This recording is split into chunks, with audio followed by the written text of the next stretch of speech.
আসসালামু আলাইকুম। স্নেহ শিক্ষার্থী, তোমরা সবাই কেমন আছো? আশা করি সবাই ভালো আছো। আমিও আছি আলহামদুলিল্লাহ ভালো। আজ তোমাদের সামনে সপ্তম শ্রেণীর বিজ্ঞান বিষয়ে অষ্টম অধ্যায় নিয়ে আলোচনা করব। আলোচনা শুরুর প্রাক্কালেই বরাবরের মতোই আমি আমার পরিচয় দিয়ে নিচ্ছি।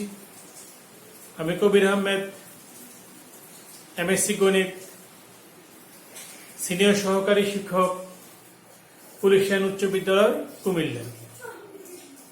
আমাদের ঐতিহ্যবাহী পুলিশ লাইন উচ্চ বিদ্যালয়ের পক্ষ থেকে যে সকল শিক্ষকগণ অনলাইন ক্লাসের আয়োজন করেছেন, আমাদের সকলের ক্লাসে সকল শিক্ষার্থীদেরকে স্বাগত। চলো আমরা পাঠে চলে যাই। অষ্টম অধ্যায়ে লেখা আছে শব্দের কথা। চ্যাপ্টার নাম হলো শব্দের কথা।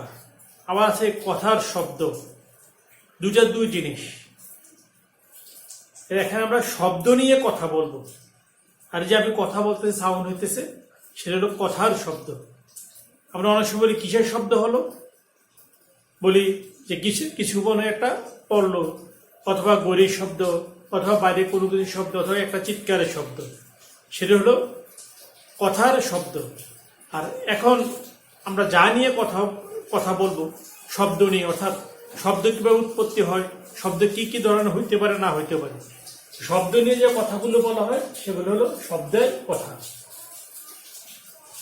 যে টপিকসগুলো নিয়ে আলোচনা করার চেষ্টা করবেন ইনশাআল্লাহ হলো শব্দ ও এর ধরন, অর্থাৎ শব্দের ধরন কি, সুরযুক্ত ও সুরহীন শব্দ, শব্দের উৎপত্তি, শব্দের সঞ্চালন। প্রথমে আছে শব্দ কি। যে কোনো কিছু আওয়াজ বলে আমরা বেশি পরিচিত। কোনো কিছুর আওয়াজকে বা কোনো কিছু এই শব্দ হওয়া বা আঘাত করলে যে জিনিসটা উৎপন্ন সেটা কি শব্দ। বিজ্ঞানের ভাষায় যদি আমরা বলি শব্দ কি, তখন বলবো শব্দ হলো ওয়ান কাইন্ড অফ এনার্জি। শব্দ হলো এক প্রকার শক্তি যা আমাদের কানে শ্রবণের অনুভূতি জাগায়, যা আমাদের কানে শ্রবণের অনুভূতি জাগায়। শব্দ হলো কি শ্রবণ, যা আমাদের কানে শ্রবণের অনুভূতি জাগায়। তো শব্দ কি? শব্দ হলো এক প্রকার শক্তি যা আমাদের কানে শ্রবণের অনুভূতি জাগায়। এবার সে এক ধরন।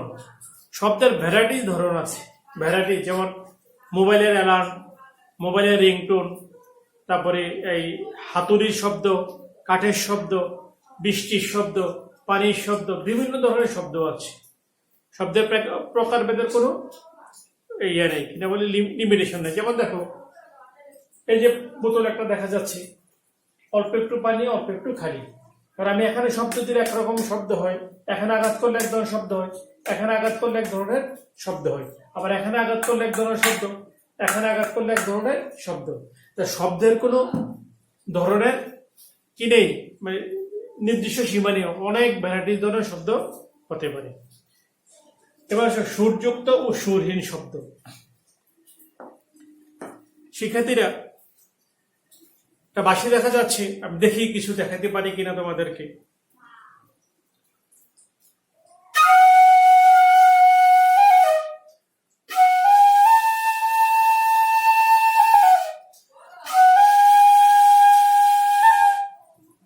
এ হলো এক ধরনের শব্দ। আবার যদি শব্দ করি, এমন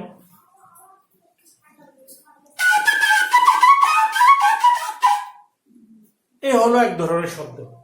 তাহলে এবার তোমাদের নিকট কোশ্চেন আমার, প্রথম যে বাঁশির শব্দটা হলো, পরে যে বাঁশির শব্দটা হলো, দুটোটা কিন্তু এক যন্ত্র থেকে শব্দ হলো।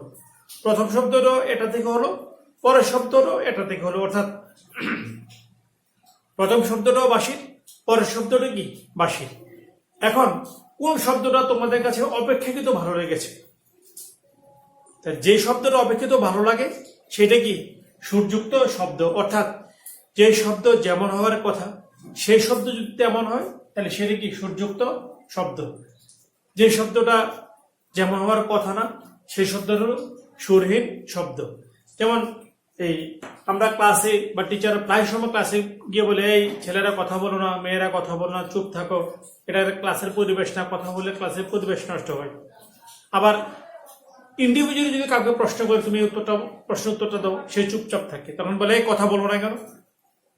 এতক্ষণ বলছি কেউ কথা বলো না। এখন একজনকে যখন পড়া জিজ্ঞেস করলাম, তাকে বললাম তুমি কথা বলো, পড়া বলো, সে পড়া বলে না, তখন বলি কথা বলো না কেন তুমি?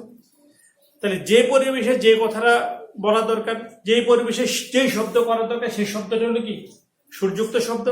আর যে শব্দটা বাঞ্ছনীয় নয় পরিবেশ অনুযায়ী, সেই শব্দটা হলো সুরহীন শব্দ। যেমন অনেকজন একসাথে কথা বলা, শুধু শুধু গাড়ির হর্ন দেওয়া, শুধু শুধু কেউ চিৎকার করা, এই শব্দগুলোকে আমরা কি বলি?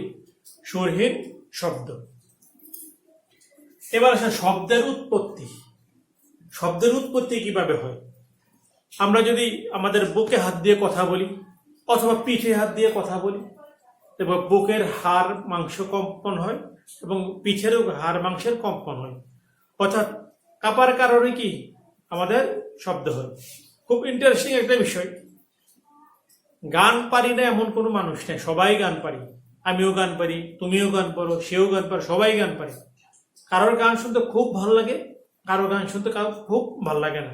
যেমন আমি নিজে যখন গান গাই, তখন আমার কাছে আমার গানটা অনেক বেশি ভালো লাগে। তা আমার গানটা যখন অন্য কেউ শোনে, এই গানটা আবারও তার কাছে ভালো লাগে না। এর কারণ কি?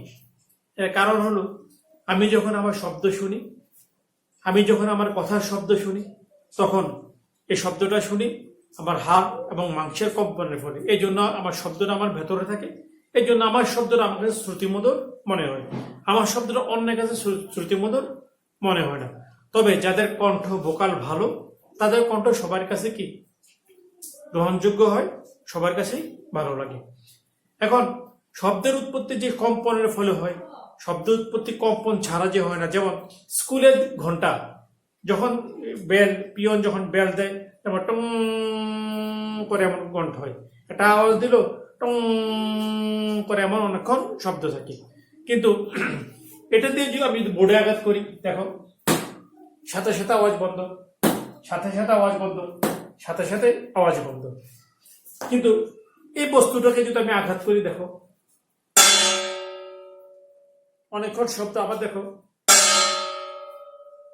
অনেকক্ষণ শব্দ, আবার দেখো সাথে সাথে বন্ধ, সাথে সাথে বন্ধ। অর্থাৎ আমি যখন এটি স্পর্শ করলাম, তার যে কম্পন ছিল, কম্পনগুলো আমার হাতের কারণে কি কম্পন বন্ধ হয়ে গেল।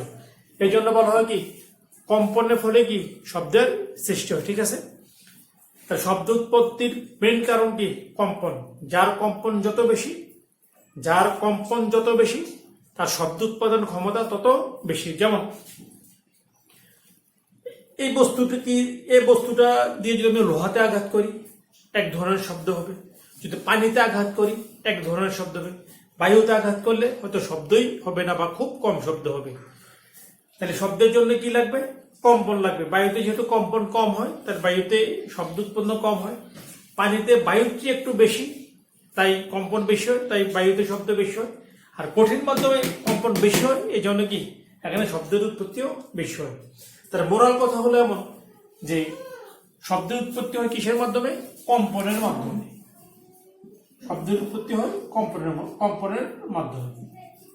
যেমন দেখো, এখানে যদি একটা বস্তু শব্দ উৎপন্ন করে, সোর্স এখানে শব্দ উৎপন্ন করে, এই যদি আমাদের বায়ুর লেভেল হয়, এটা যদি আমাদের কি হয় বায়ুর লেভেল হয়, শব্দকে এই বায়ুটাকে আঘাত করে, আর এই বায়ুটাকে আঘাত করলে, এই বায়ুটা তাকে আঘাত করে, সে তাকে আঘাত করে, তাহলে এই জায়গাটা কি এমন সংকোচন হয়, আর এই জায়গাটা কি হয় এমন প্রসারণ আগের মতো থাকে।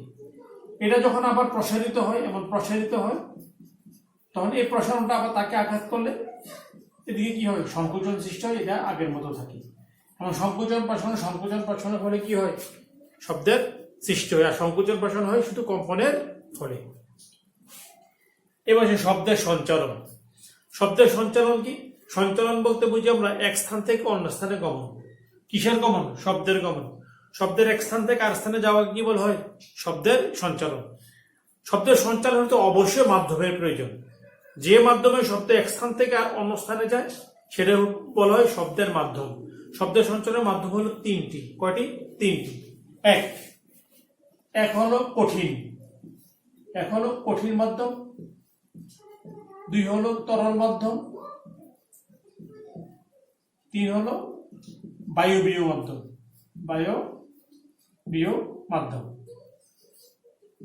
এর মধ্যে কঠিন মাধ্যমে শব্দ সঞ্চালন হয় সবচেয়ে বেশি।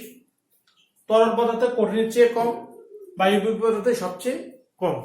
এই জন্য বায়ুতে যদি যতই জোরে আঘাত করো শব্দ হবে না। পানিতে সেম জোরে আঘাত করলে বায়ু থেকে শব্দ একটু বেশি হবে। আর সেম জোরে যদি তুমি লোহাতে অথবা কঠিন বস্তুতে আঘাত করো তাহলে শব্দ কি আরো বেশি হবে। তাহলে শব্দ সঞ্চালনের কয়টা মাধ্যম দেখলাম আমরা? তিনটা। এটা কঠিন, একটা তরল, একটা বায়বীয়। এর মধ্যে কঠিন মাধ্যমে শব্দের বেগ সবচেয়ে বেশি, তারপরে তরল মাধ্যমে, তারপরে বায়বীয় মাধ্যমে। এই হলো আজকের মোটামুটি আলোচনা। আগামী ক্লাসে পরবর্তী টপিকস নিয়ে আলোচনা করার চেষ্টা করবেন ইনশাআল্লাহ। সে পর্যন্ত সবাই ভালো থাকো। ধন্যবাদ। আল্লাহ হাফেজ। আসসালামু আলাইকুম।